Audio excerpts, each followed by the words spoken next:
Welcome friends.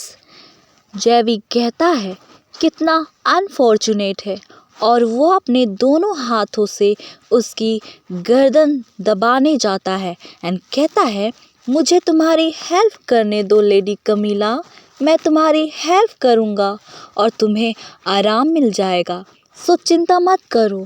ये कह के उसे जैसे ही मारने जाता है हमारी फीमेल लीड उसके हाथों को अपने से दूर करती है और बहुत ज़ोर से धक्का देती है और अपनी हाथों में से ब्रेसलेट निकालकर उसके ऊपर फेंक देती है एंड वो बंधा जाता है। एंड जैवी कहता है तुमने ये कैसे किया एंड फीमेल लीड सोचती है मन में कि इसे पकड़ ही लिया, वरना मुझे लगा कि मैं सच में मरने वाली हूँ, पर मुझे अचानक से वो समय क्यों याद आ रहा है और खुद से कहती है सब ठीक है, शांत हो जाओ, तुम बच्ची नहीं हो।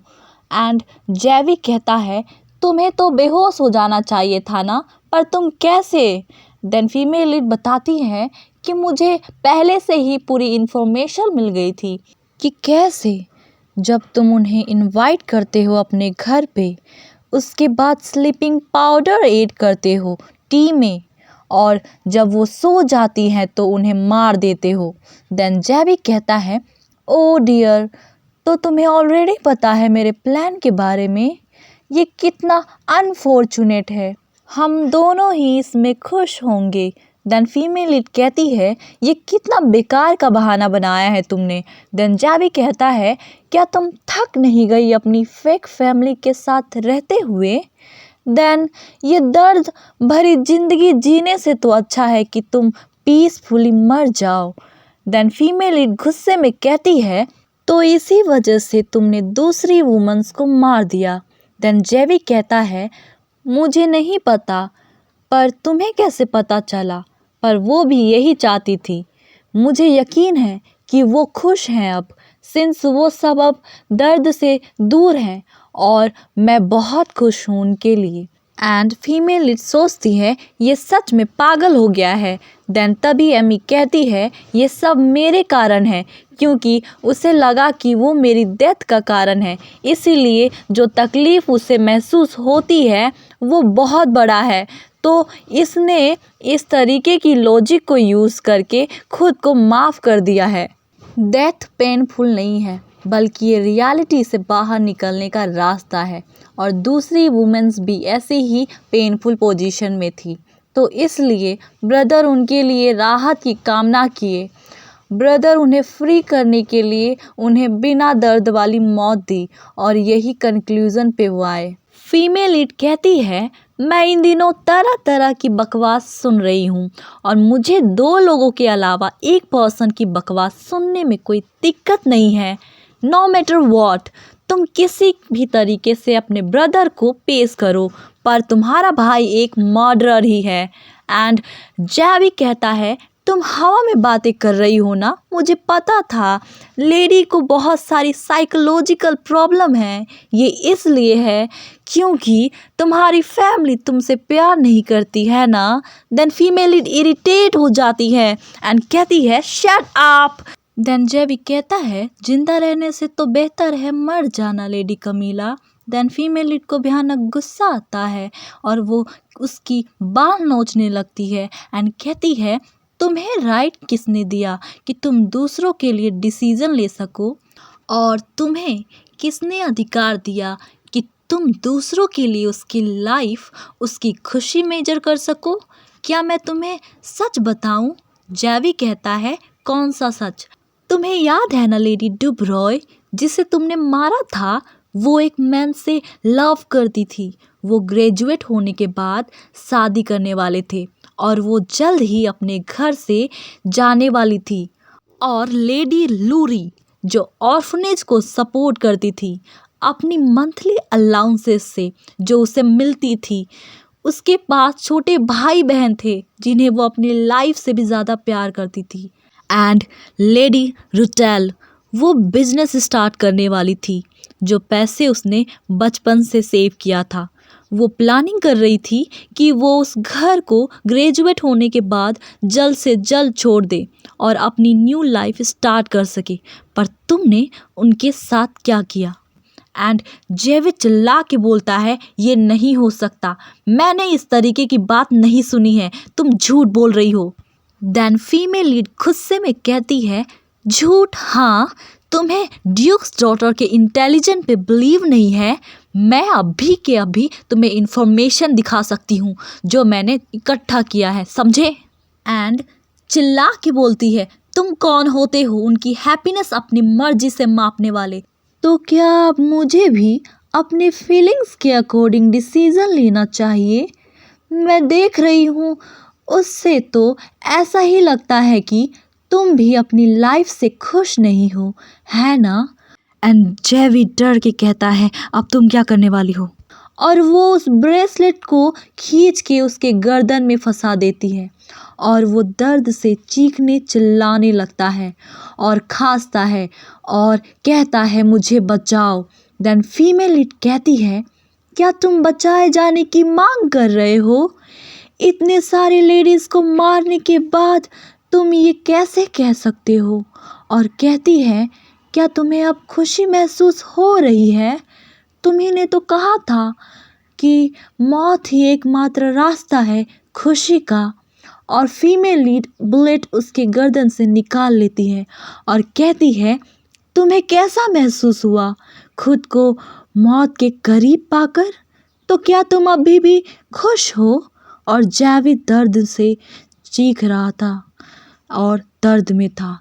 एंड फीमेल लीड कहती है, रियूब। देन रियूब कहता है, yes my lady. Then female lead कहती है, क्या तुमने अच्छे से सब रिकॉर्ड कर लिया है? देन रियूब कहता है, यस माय लेडी, जब लेडी बेहोश हुई थी तब से और जब लेडी जेवी से कन्फेस करा रही थी तब तक मैंने सब कुछ रिकॉर्ड कर लिया है। एंड सोचता है, ये मेरा फर्स्ट टाइम है कि मैं इतना नर्वस हुआ। देन फीमेल लीड कहती है, तुमने बहुत ही अच्छा किया, तुम्हारा एफर्ट बहुत ही अच्छा रहा जो इस प्लान को सक्सेसफुल बनाया। देन तभी वो उस बॉक्स को बाहर निकालती है। देन रियू कहता है, वो क्या है my lady? Then female lead उस बॉक्स को ओपन करती है और कहती है, उनके आइटम हैं जो प्रोफेसर जेवी के हाथों से मारी गई थी। एंड जेवी की तरफ गुस्से से देखती है एंड सोचती है, इस कमीने ने तो विक्टिम के बिलोंगिंग को भी अपने साथ रखा है। मुझे लगता है कि ये सारी चीज़ों से ये केस कम्प्लीटली सॉल्व हो जाएगा। पर क्या इन वुमेन को न्याय मिल पाएगा? देन फीमेल लीड वो बॉक्स रियूब को दे देती है एंड कहती है, आगे का मैटर तुम खुद संभाल लेना। एंड वहाँ से वो बाहर आ जाती है एंड सोचती है, अब से और मर्डर केस नहीं होंगे। फॉर्चुनेटली मुसीबत अब ख़त्म हुआ। नेक्स्ट सीन में ड्यूकल के ऑफिस का सीन दिखाया जाता है। कमीला को पनिशमेंट मिली थी। रावी कहता है, फादर इसने फिर से अपने हाथों को नीचे किया। देन फीमेल लीड को बहुत गुस्सा आता है और चिल्लाती है, नहीं बिल्कुल भी नहीं, और मन में कहती है, शापित लोमड़ी। एंड रावी उसकी निगरानी कर रहा था एंड फीमेल लीड के मन में बहुत सारे विचार आते हैं और वो सोचती है, ये कोई आश्चर्य की बात नहीं है कि चीज़ें अपनी जगह पर बहुत ही आसानी से आ गई। यहाँ तक कि रियूब ने प्रोफेसर जेवी के मैटर के बारे में सभी को बता दिया। अगर बताना ही था तो वो कम से कम इस सिचुएशन को नरम तो कर देता कि मुझे पनिशमेंट ना मिलती। देन तभी ड्यूक कहते हैं, कमीला तुमने क्या सोच के ये काम किया? सीरियल किलर के घर चली गई? तुम्हें पता है तुम्हारे फादर कितना डर गए थे? देन फीमेल लीड कहती है, पर रियूब था मेरे साथ। देन ड्यूक गुस्से में कहते हैं, अपना मुक्का टेबल पे मारते हुए। एंड फीमेल लीड डर जाती है एंड कहती है, हाँ मेरी गलती थी। एंड लॉर्डविल की तरफ देखते हुए सोचती है, क्यों ये पर्सन मुझे ऐसे गुस्से भरी नज़रों से देखा जा रहा है, काफ़ी ज़्यादा स्कैरी है। देन रावी कहता है, तुम्हें तो और अच्छी तरीके से डांट पड़नी चाहिए। तुम्हारी हिम्मत कैसे हुई वहाँ जाने की, वो भी बिना किसी डर के। और वो स्टोरी जो तुमने मुझे सुनाई वो तुम्हारे किसी फ्रेंड की नहीं थी, वो तुम्हारी थी, है ना? और मैं बेवकूफ़ था कि तुम्हारी बातों पर विश्वास किया। तुम्हारे तो कोई एक सिंगल फ्रेंड भी नहीं है। देन फीमेल लीड इरिटेट होके कहती है मेरे पास फ्रेंड है, समझे? देन रावी कहता है अच्छा देन वो कौन है? एक सिंगल पर्सन के नेम तो बताओ। और खुद को देखो इन चोटों के साथ घूम रही हो। एंड राबी अपनी मैजिक पावर से उसकी गर्दन की चोट को ठीक कर देता है एंड फीमेल लीड इमोशनल हो जाती है एंड राबी इरिटेट होके कहता है इस एक्सप्रेशन का क्या मतलब है? तुम और डांट सुनना चाहती हो क्या? देन ड्यूक दुखी होके कहते हैं कमीला तुमने इसलिए कुछ नहीं बताया कि तुम्हारे फादर ट्रस्टवर्थी नहीं है। देन फीमेल जोर से बोलती है ऐसा बिल्कुल भी नहीं है फादर, ऐसा इसलिए किया क्योंकि मेरे पास कोई एविडेंस नहीं था। देन ड्यूक कहते हैं तो क्या तुम स्वयं को ही मुसीबत में डाल लोगी? देन कमीला बोलती है चाहे जाल कितना भी खतरनाक हो मैं दूसरी वुमेन को उससे जरा भी नहीं गुजरने दे सकती। देन ड्यूक चिल्ला के बोलते हैं तो तुम ओके हो खुद को विक्टिम बनाने में? देन फीमेल लीड घबराती हुई कहती है ऐसी बात नहीं है फादर एंड डर जाती है कि फादर उसे मारने आ रहे हैं। देन ड्यूक प्यार से अपनी हाथ उसके सिर पे रखते हैं और कहते हैं चाहे तुम कितनी भी ठीक रहो पर तुम्हारे फादर का हृदय काफ़ी चिंतित रहेगा कमीला। एंड फीमेल लीड कहती है फादर। देन फादर ड्यूक कहते हैं तुम बहुत थक गई हो तो जाओ और आराम करो। देन फीमेल लीड कहती है यस फादर एंड वहाँ से चली जाती है एंड ड्यूक खुद से कहते हैं पर तुम्हें गर्व महसूस नहीं हो रहा है? इनजस्टिस को इग्नोर करना मेरे बिहेवियर में नहीं है और वो बिल्कुल मेरी तरह है। एंड लॉर्ड विल और रावी सोचते हैं क्या फादर हमेशा से ही ऐसे थे?